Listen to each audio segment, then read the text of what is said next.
conditions should be.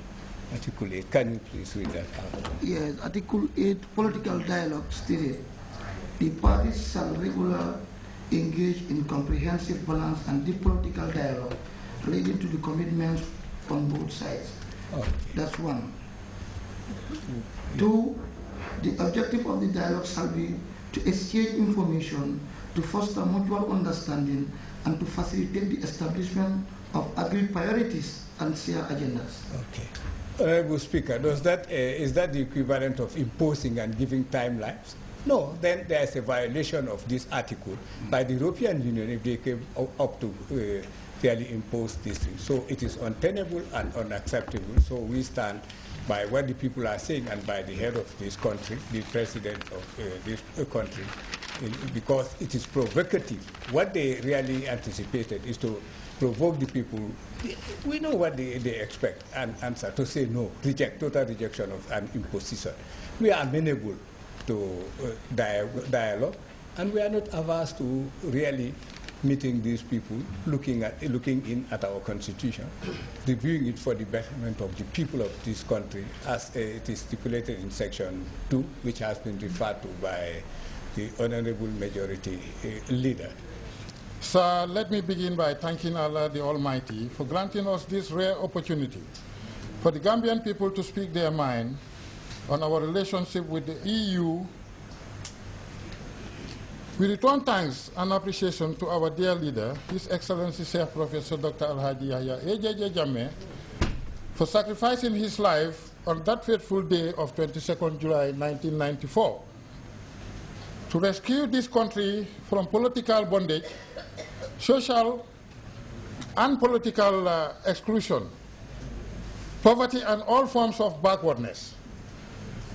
Honorable Speaker, it is because of this spectacular and unprecedented human development of the Gambian people since 1994 under President Jammeh that we should not be surprised that our enemies and detractors like the EU in particular could still come up with so many ill-fated conditions to defame our government and the sovereign people of the Gambia.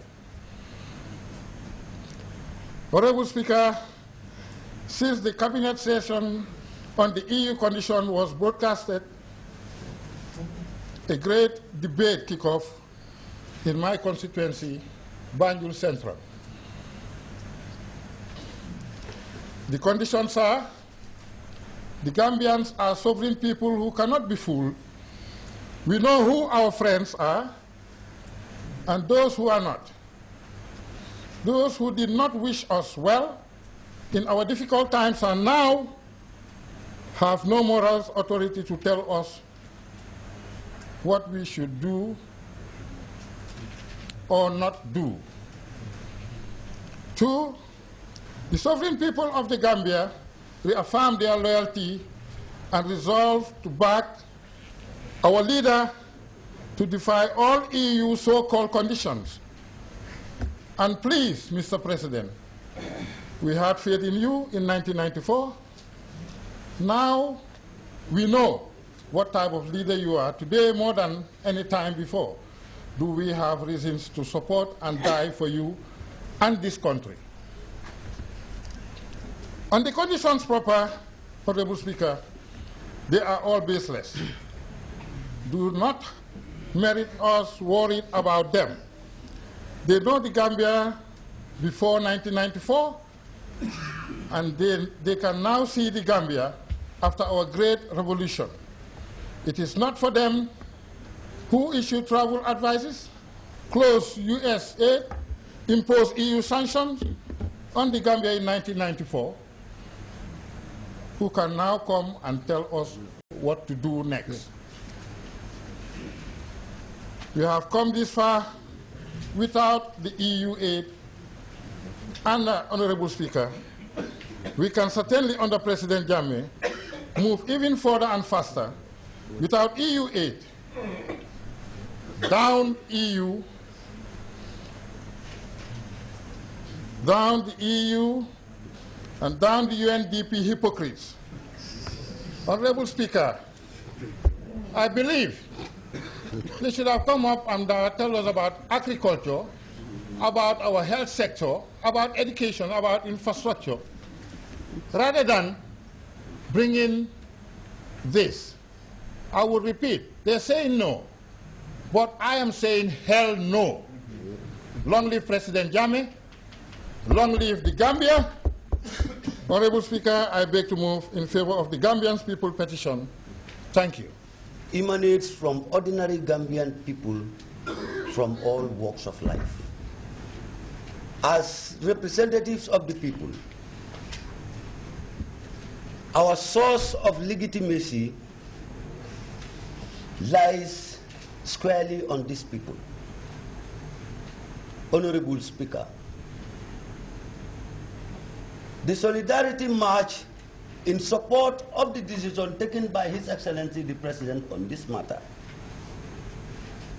speak volume of the increasing sophistication and the political awareness of our people. Gone are the days when the people of this country accept humiliation and indignity from any quarters in exchange for aid. Honorable Speaker, the message is loud and clear. A constructive dialogue conducted in an atmosphere of mutual respect and trust based on the stability of the Gambia's independence is the only way forward. The respect that our people demand from the EU with its engagements with the Gambia is non-negotiable. Gambians generally, we all know, are very gentle. They are welcoming, and they are great believers in God. But it's a well-known fact that the average Gambian would rather live in poverty with dignity than in so-called glory with indignity. In fact, if once critically scrutinize some of the demands made by the EU, it becomes clear that the intent is to undermine the security, the peaceful and stable atmosphere that this government has worked so hard to establish in this country. Honorable Speaker, my fellow honorable members, the organic laws of our land that regulates our relationships and engagements reflect our culture, religion, and history. Any amendment